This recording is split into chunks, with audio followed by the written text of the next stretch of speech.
शन्नो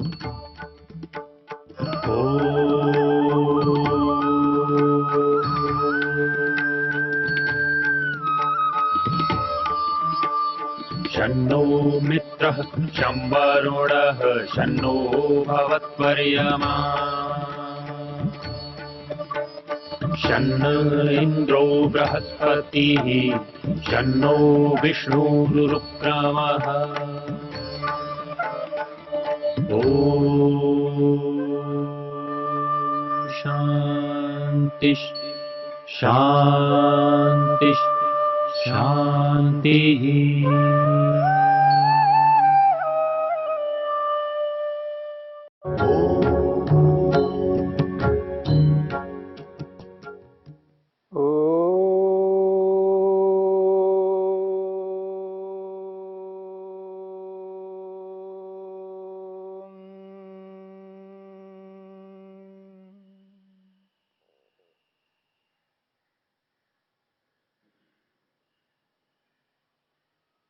योग विद्या के अंतर्गत मन की चर्चा चल रही है। योग में मन को एकाग्र करने के लिए, मन को ईश्वर में लगाने के लिए, समाधि को प्राप्त करने के लिए मन को समझना आवश्यक है। मन के संदर्भ में आपके सामने मन की 5 अवस्थाओं की चर्चा की गई। मन की 5 भूमियां। मन की पहली भूमि है क्षिप्त, दूसरी भूमि है मूढ़, तीसरी भूमि है विक्षिप्त, चौथी भूमि है एकाग्र और 5वीं भूमि है निरुद्ध।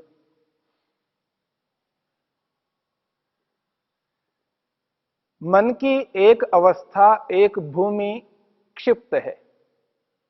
जब मन क्षिप्त अवस्था में रहता है, यानी मन के अंतर्गत 3 स्वभाव हैं। एक स्वभाव है रजोगुण के कारण से, एक स्वभाव है तमोगुण के कारण से, और एक स्वभाव है सत्वगुण के कारण से। रजोगुण और तमोगुण जब ये दोनों आपस में मिलकर के मन के अंदर प्रभाव में आते हैं, मन के अंदर रजोगुण और तमोगुण का प्रभाव जब बढ़ जाता है तो मन क्षिप्त अवस्था में रह करके काम करता है, और उस क्षिप्त अवस्था में व्यक्ति ऐश्वर्यों को पाने के लिए अग्रसर होता है। संसार में जो कुछ भी उसकी प्रवृत्ति होती है वो कार्य करने लगता है, ऐश्वर्य को सामने रख करके काम करता है। कुछ भी हो ऐश्वर्य को पाना है, उसकी दृष्टि, उसका उद्देश्य, उसका लक्ष्य ऐश्वर्य रहता है। संसार के वैभव उसके सामने रहते हैं। उस ऐश्वर्य को सामने रखते हुए व्यक्ति क्षिप्त अवस्था में ऐश्वर्य की ओर आगे बढ़ता है, और उस समय मन के अंदर रजोगुण और तमोगुण काम कर रहे होते हैं। सत्वगुण दबा हुआ रहता है। जब सत्वगुण दबा हुआ रहता है, रजोगुण और तमोगुण से युक्त होकर के जब व्यक्ति कार्य करता है, उसके कार्य ऐश्वर्य को ध्यान में रख करके होते हैं, और उस स्थिति में व्यक्ति ईश्वर को भूला हुआ रहता है, ईश्वर को स्मरण नहीं कर पाता है, उसका लक्ष्य ईश्वर नहीं रहता। जब मन के अंदर तमोगुण उभर करके आता है, तमोगुण कार्यान्वित होता है, तब व्यक्ति मूढ़ हो जाता है। मन की मूढ़ अवस्था रहती है, और उस मूढ़ अवस्था में तमोगुण काम कर रहा होता है, तो व्यक्ति के सामने अधर्म रहता है। वो जो कोई भी काम करता है वो अधर्म ही करता है, और उसके मन में जो ज्ञान होता है वो अज्ञान भरा हुआ रहता है, अज्ञान से ओतप्रोत रहता है। और उस अज्ञान से युक्त होकर के अधर्म करता हुआ आगे जब बढ़ता है, वो ये नहीं देखता है कि संसार में कौन मेरे अपने हैं, कौन पराये हैं। उसके स्वार्थ की पूर्ति के लिए उसे कुछ भी करना पड़े, वो सब कुछ करता है जो उसे करना नहीं होता। और उसका परिणाम सब जानते हैं। जब व्यक्ति अज्ञान से युक्त होकर के, अधर्म से युक्त होकर के, अन्याय से युक्त होकर के जो कोई भी क्रिया करता है, उसका परिणाम क्या होता है सभी जानते हैं। पर उस जानकारी को न रखने के कारण से, मन के अंदर वो अविद्या अज्ञान भरा हुआ होने के कारण से उसको ये एहसास नहीं होता है कि मैं गलत कर रहा हूं, अनुचित कर रहा हूं, अन्याय कर रहा हूं, अधर्म कर रहा हूं। ये बोध उस व्यक्ति को नहीं हो पाता है। और कोई भी व्यक्ति हितैषी बनकर उसको ये कहा जाता है कि ये अधर्म है, अन्याय है, अनुचित है, उसको समझ में नहीं आता, क्योंकि मन के अंदर तमोगुण उभरा हुआ है और रजोगुण सत्वगुण दबे हुए हैं, और केवल तमोगुण से युक्त होकर के व्यक्ति ऐसा ही कार्यों को करता जाता है। ऐसी स्थिति में ईश्वर उसके लिए कोसों दूर है, बहुत दूर है। ये मन की दूसरी अवस्था है, मूढ़ अवस्था। जब मन के अंदर सत्वगुण उभरने लगता है, तमोगुण दबने लगता है, और दबता दबता पूरा दबने लग जाता है, तो सत्वगुण उभर करके आता है। लेकिन रजोगुण भी कुछ मात्रा में उभरा हुआ उसकी स्थिति है। रजोगुण उभरा हुआ रहता है पर कम मात्रा में। तब व्यक्ति विक्षिप्त अवस्था में रहता है। मन की तीसरी भूमि है विक्षिप्त। जैसा कि मैंने आपके सामने संकेत किया था, विक्षिप्त शब्द को सुनकर के व्यक्ति यह अनुभव करता है पागल। यह व्यक्ति विक्षिप्त है यानी पागल है। तो संसार में विक्षिप्त स्थिति जिस अर्थ में प्रयुक्त होता है शब्द, वो यहां योग में विक्षिप्त का अर्थ वो स्थिति नहीं है जो लोक में ली जाती है। लोक में विक्षिप्त उसको कहते हैं जो पागल व्यक्ति होता है, जिसके मन पर नियंत्रण नहीं होता है, कब क्या कर डाले एहसास नहीं होता व्यक्ति को, उसको वहां विक्षिप्त कहा जाता है। परंतु योग में विक्षिप्त अवस्था उस अवस्था को कहते हैं जो व्यक्ति अमूमन एकाग्र रहता है। व्यक्ति एकाग्र होकर के सभी कार्यों को संपन्न करता है, परंतु उसकी जो एकाग्रता होती है वो लगातार नहीं रहती है। एकाग्र होकर के विद्यार्थी पढ़ता है, लेकिन लगातार एकाग्र होकर के नहीं पढ़ता है, बीच में कुछ ना कुछ स्मरण कर लेता है, याद कर लेता है, अन्य विषयों को बीच में ले आता है, फिर थोड़ी देर के बाद फिर वापस एकाग्र होता है। एकाग्रता बनी रहती है, बीच में टूटती है, फिर वापस एकाग्रता बनी रहती है, फिर बीच में टूट जाती है। तो ये जो श्रृंखला है एकाग्रता की, वो लगातार बनी नहीं रहती है। अर्थात इस बात को आप ऐसा भी समझ करके चल सकते हैं, मैं एक संकल्प करता हूं, अब मुझे, एक विद्यार्थी संकल्प करता है, मुझे अब पढ़ना है, लगातार आधे घंटे तक पढ़ना है, बीच में कोई भी विचार मन में ना आए, कोई भी विचार आकर के भी ना जाए, केवल पढ़ूंगा, बीच में कुछ भी नहीं विचार करूंगा, केवल एकाग्र हो जाऊंगा, संभव नहीं है, संभव नहीं है। बीच में कुछ तो विचार करेगा, और वो इतना कम विचार होगा, कई बार व्यक्ति को एहसास भी नहीं हो पाता है। मन पर जिसका अध्ययन नहीं है, मन पर जिसका नियंत्रण नहीं है, वो ये एहसास नहीं कर पाता है कि बीच में मैं कुछ और भी याद किया हूं। याद करता हुआ भी उसको एहसास नहीं हो पाता है, लेकिन बदल बदल करके उसकी एकाग्रता बनी रहती है। इसका नाम है विक्षिप्त। और मोटे तौर पर आप ऐसा भी समझ सकते हैं, व्यक्ति अध्ययन कर रहा है, एकाग्र होकर के पढ़ाई कर रहा है, एकाग्र होकर के कोई भी कार्य कर रहा है, और बीच में घंटी बज गई, बेल बज गया, किसने आवाज दी, किसी ने बुलाया, या और कोई शोर हो गया, उसका ध्यान उस ओर जाके वापस आएगा। क्या हुआ, किसने आवाज लगाई, किसने बोला, उस पर उसका मन तेजी से जाएगा और वापस आ जाएगा। पर जब उस ओर उसने अपने मन को लगाया तो अध्ययन उस काल में रुक गया। वो एक क्षण के लिए रुक गया है, या क्षण से भी कम समय में रुक गया है, पर एकाग्रता टूटती है, ध्यान हट जाता है। ये जो स्थिति है, ये अमूमन सभी व्यक्तियों में चलती है। अच्छे कार्यों को करने वाले इसी विक्षिप्त अवस्था में करते हैं, और इस विक्षिप्त अवस्था के जो प्रकार हैं, वो एक प्रकार से जितने भी दुनिया में मनुष्य हैं उतने प्रकार हैं। संसार में जिसे आप मनुष्य कहते हैं, और मनुष्यों की संख्या जितनी भी है, उतने प्रकार विक्षिप्त के हैं।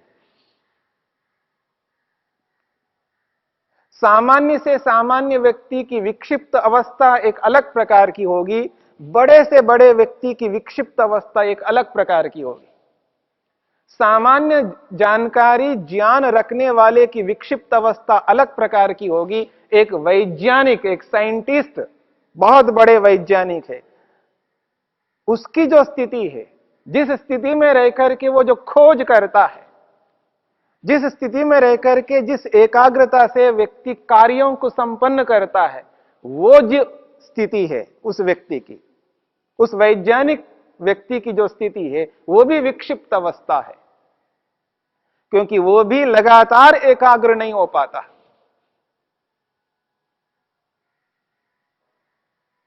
क्योंकि उस व्यक्ति में भी बहुत सारी इच्छाएं हैं, अभिलाषाएं हैं, और वो स्मरण आ जाते हैं बीच में। पर सामान्य व्यक्ति से, मध्यम स्तर के व्यक्ति से भी, वो उच्च स्तर का व्यक्ति है, लेकिन है वो विक्षिप्त अवस्था है। तो इस तरह विक्षिप्त अवस्था में रह करके व्यक्ति अच्छे कार्यों को करता है, धर्मयुक्त कार्यों को करता है, न्याययुक्त कार्यों को करता है। बीच बीच में व्यक्ति त्रुटि भी कर लेता है, बीच बीच में व्यक्ति आवेश में भी आ जाता है, गुस्सा भी कर लेता है, लोभ भी कर लेता है। यानी राग और द्वेष से युक्त बीच बीच में होता रहता है। और जो व्यक्ति राग और द्वेष से युक्त होता है, वह व्यक्ति विक्षिप्त अवस्था से ऊपर उठ नहीं सकता। जिस व्यक्ति में राग होता है, द्वेष होता है, भले ही थोड़ी देर के लिए होता है, या कभी कभी राग कर लेता है, द्वेष कर लेता है, तो समझ लेना वह व्यक्ति विक्षिप्त अवस्था में रहता है।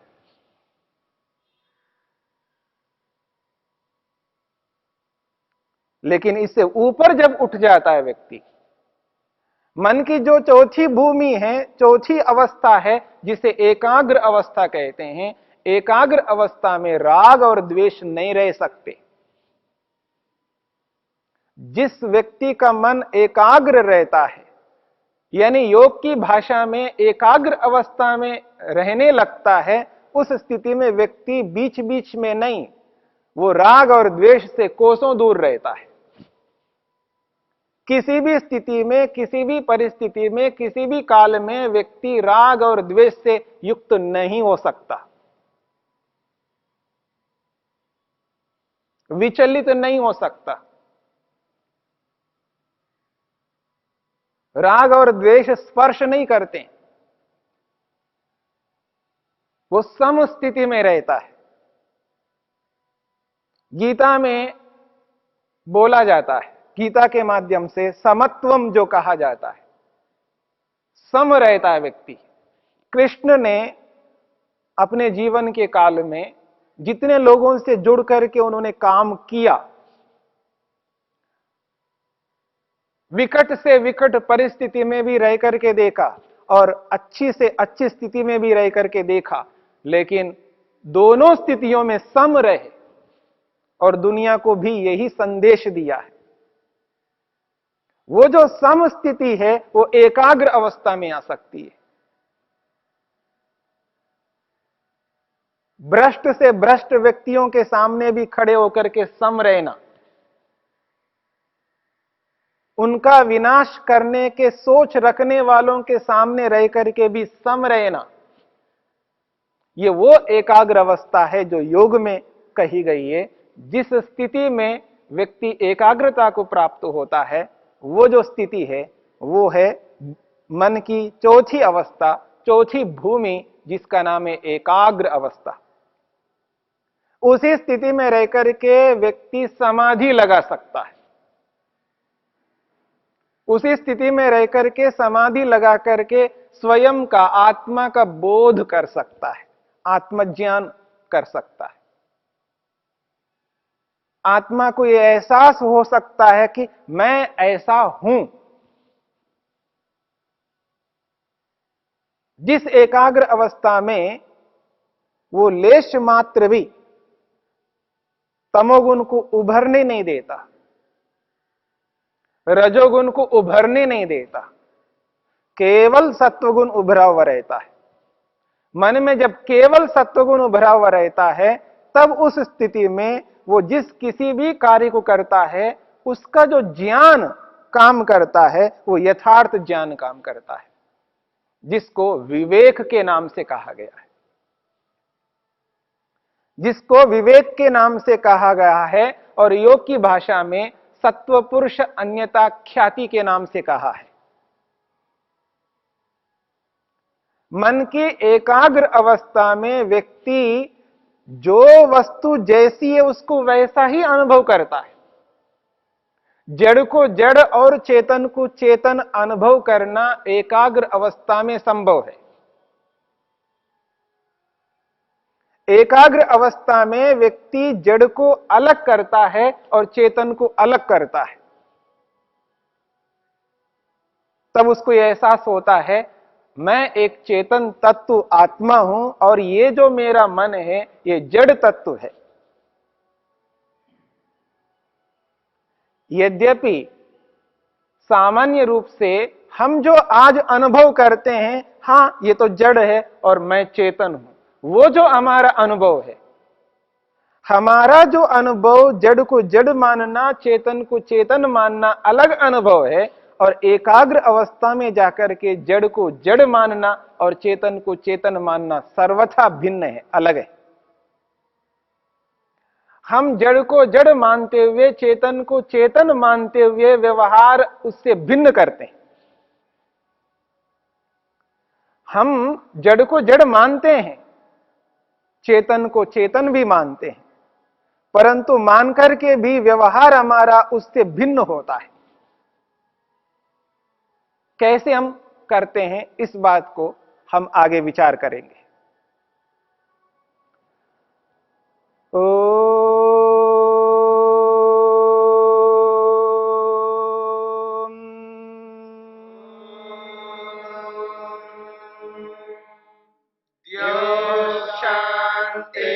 शांतिरंतरिक्षं शांति पृथिवी शांतिरापः शांतिरोषधयः शांतिः वनस्पतयः शांतिर्विश्वे देवा शांतिर्ब्रह्म शांति सर्वं शांति शांतिरेव शांति क्षमा शांतिरेधि।